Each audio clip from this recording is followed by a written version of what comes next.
everyone, welcome back to the Aftermath. Today, we're going to be starting a new series.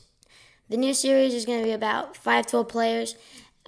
There's going to be 6 parts of the series. It's going to be uploaded every Monday at around noon or so.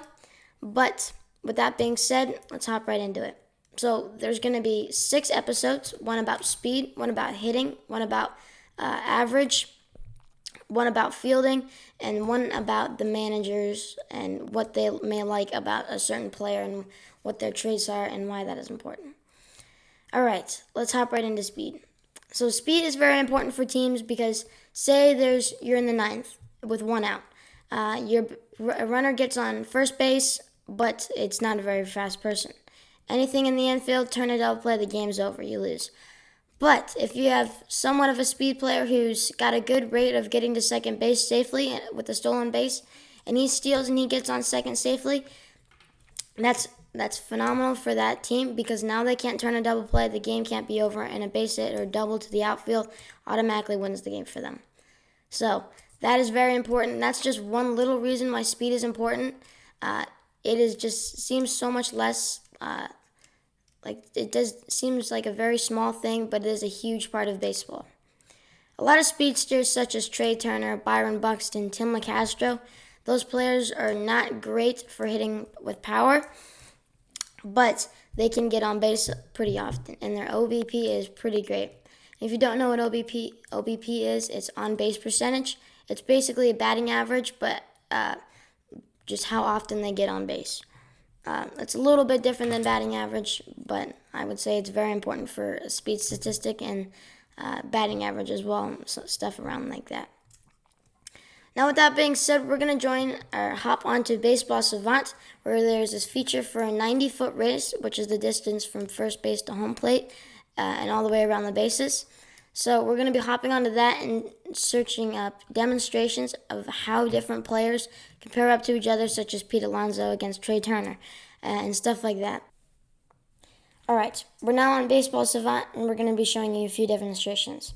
I'll leave a link in the bio down below if you want to use this website for yourself and this feature for yourself. All right, so first race we're going to be talking about is going to be 2 first basemen. Now, first basemen are typically not the fastest players, but it is very important that you do have some speed players in your lineup. There are not many speedsters at first base, a lot of good outfield speed, and a lot of great shortstop speed. Now, with that being said, we're going to be doing a race between Jose Abreu and Pete Alonso. Now, those are 2 first basemen. They're very good power hitters, both of them, but they're not great for anything other than power hitting and stuff like that, and first base defensively. So we're going to see them race, and then we're going to compare them to some of the bigger speedsters and stuff like that. So let's hop right into it. All right.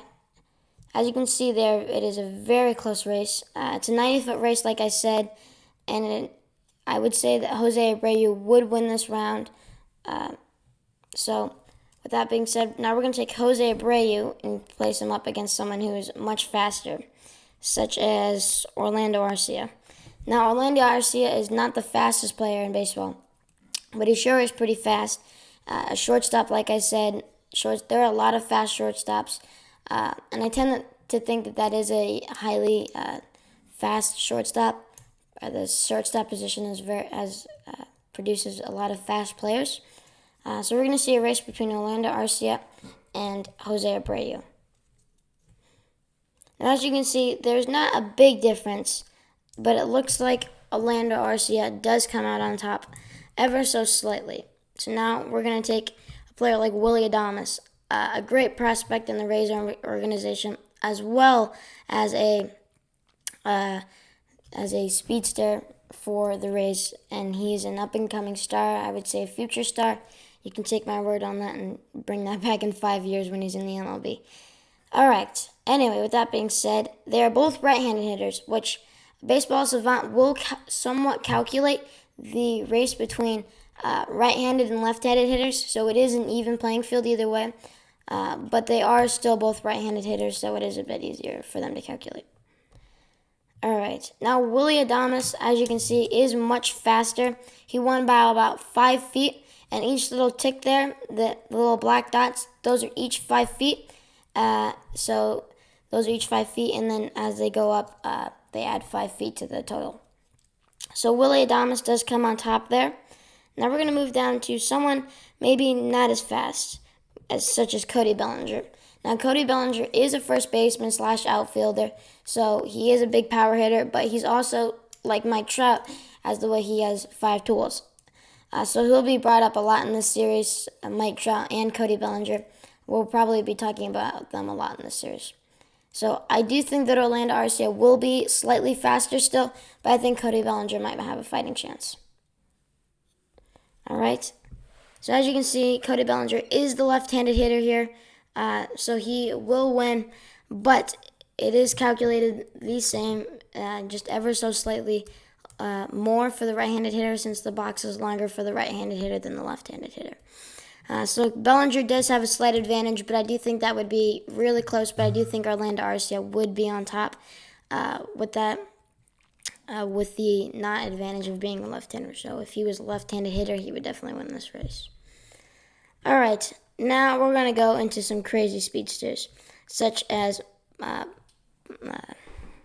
see if we can find anybody good here, Lorenzo Cain. Lorenzo Cain is a huge speedster in the outfield for the Milwaukee Brewers. So really fast player there. But there are rankings down here. So as you can see, Byron Buxton coming in at number 3, Alberto Mondesi coming in at number 1. But Baseball Savant has changed slightly. Derek Fisher is a player we've had on there. But as you can see, they all show these players from their 90-foot race. So, for example, Trey Turner runs a 3.74 in 90 feet. But he can run 5 feet in 0.54 seconds, which is absolutely mind-boggling to think about. So if you want to play around with this, like I said, you can see down below in the link in the description down below. There will be a few other things that you might want to check out, as well as some articles, as MLB have done or Baseball Savant have done a article on each of these parts. So if you want to see that, I'll link to that in the bio as well. And you could really just play around with this website. I'd really recommend it. It's really great. All right, so with that being said, let's get into today's video off. I hope you enjoyed. See ya.